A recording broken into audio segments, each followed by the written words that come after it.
Hi there, it's Erica Watson of loveseenher.com, and I wanted to make this quick video for you from San Diego, where I'm living a divinely guided life, taking this whole month to just follow my heart and connect to my guidance and serve. I'm leading an international retreat on yoga and living a divinely guided life in Costa Rica next week, and also just traveling to San Diego, LA, and Houston to visit some old friends and loved ones and some family members.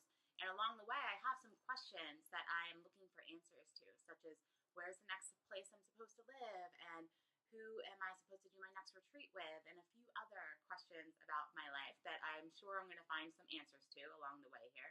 But I wanted to talk to you today about how do you receive messages, right? Messages that are coming to you to support you on your path, to give you the clarity and the confidence you need to move forward. These messages come to us through our senses, through our intuition, through our higher power, God, our gut instinct, psychic connections, etc. Excuse me, etc. But most often, people are either so busy or so worn down or so tuned out to any of this that they're not aware of the messages that are being sent to you all the time to support you not only in the present, but moving forward on your path as well. And I wanted to share a really intimate story that happened to me on my first day, actually, of traveling and opening up to the divine connection within me as well. And so I was taking the bus from Wildwood to Philadelphia, where I would be departing at the airport. And along the way, I heard this message: I will live for you, I will die for you, but I will not be the death of you.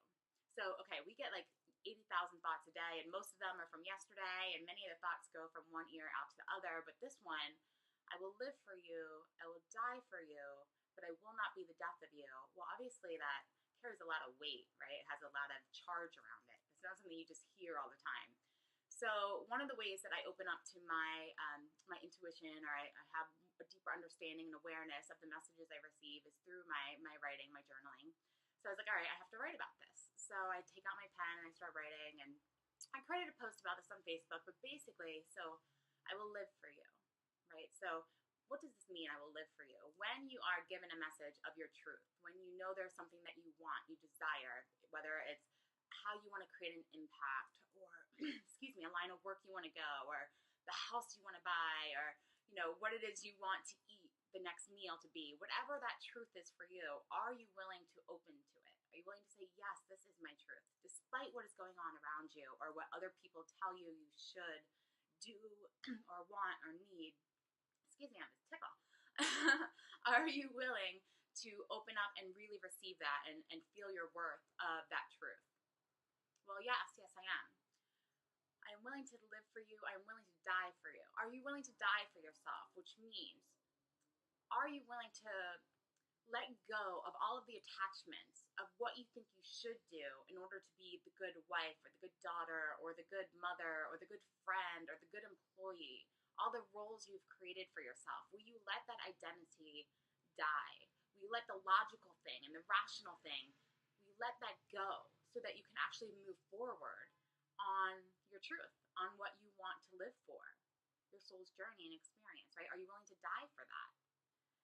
Yes, I am. I'm willing to let many things go. I mean, even this trip itself, the idea of taking off a whole month didn't necessarily seem logical to a lot of people in my world, and yet is what my truth was. And so I was willing to let go and let those things die so that I could live this magical, miraculous life, right? So yes, I'm willing to die for that.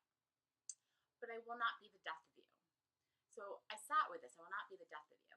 I am no longer in the place where I am going to stand in my own way, where I'm going to stand in the way of what my truth is. So I am willing to live for me. I am willing to die for me. But I am not willing to be the death of what my soul here really wants, which means that every time I feel fear, I use a tool that we're going to be showing you at the Runaway and Reset Retreat to clear that tool. Anytime I have a block or I have something going on with the ego or etc., I'm going to do my best to keep living into love and keep living into truth, because that is the only way that I'm going to really be set free. So I am not willing to be the death of me. So I thought that was it. I'm like, this is profound to share. I'm going to share it, which I did. And then this is where the story also gets really good. So I get to the flight, and I will just share with you that in all my times of travel, flying to me meant going to the bar first. It meant having a drink, making a party, making it festive, not wanting to feel anxious or trapped on a flight. So, having a drink helped me to like relax, or it helped me to fall asleep, etc. And yet I have really made a commitment to myself again to choose sobriety for myself. It really feels the most aligned choice. And when I deviate from that path, I carry a lot of guilt, which I know for me means get back on the wagon. So I'm sitting there and I have this thought that floods my body. My whole body constricts. I want to drink. And I'm like, oh my God, well, I just made this commitment to myself not to drink anymore. So what am I going to do? And I am like sitting here and my body is contracting because at first I'm judging this feeling of like, I don't want to have this thought. This thought is wrong. This thought is going to punish me throughout the whole flight. So of course I'm getting more and more tense in my body, right? And so all of a sudden what comes through for me is I will live for you, I will die for you, but I will not be the death of you. So I'm like, okay, I know my choice. What I want is not to drink. I'm going to not drink. I will die for you. Am I willing to, despite with that voice and that thing that says, oh, I want to drink, am I willing to let that kind of pain actually be here in my body if it means that I am choosing my truth? Well, yes, as uncomfortable as it's going to be, that was what I was willing to do. Because I was not willing to be the death of me. I was not willing to succumb to the uncomfortableness, even though no one had to know or whatever. I would know. There was no separation. I would know. And so I was not willing to order that drink. And so then I did the next step. So I'm like, great, 6 hours of this pain. And then I remembered something in yoga that they teach us, how to let go, how not to hoard thoughts and ideas, right? So by thinking the thought was wrong, by making the feeling wrong, what was I doing? I was just pouring more wrongness, more tension onto the situation. So I immediately turned into the light. There is nothing to fix here. There is nothing wrong with the thought, I want to drink. I mean, our experiences in the present are mostly experiences of the past. So of course, as soon as I got on the flight, that was my natural pattern, is to have a drink. Of course, that's what the thought was. But now I have a new truth and a new reality. So there was nothing wrong with having that thought. There's nothing wrong with feeling a little bit tight in the body about it. Most of that tightness was because of the judgment, actually, that I was carrying around having that thought.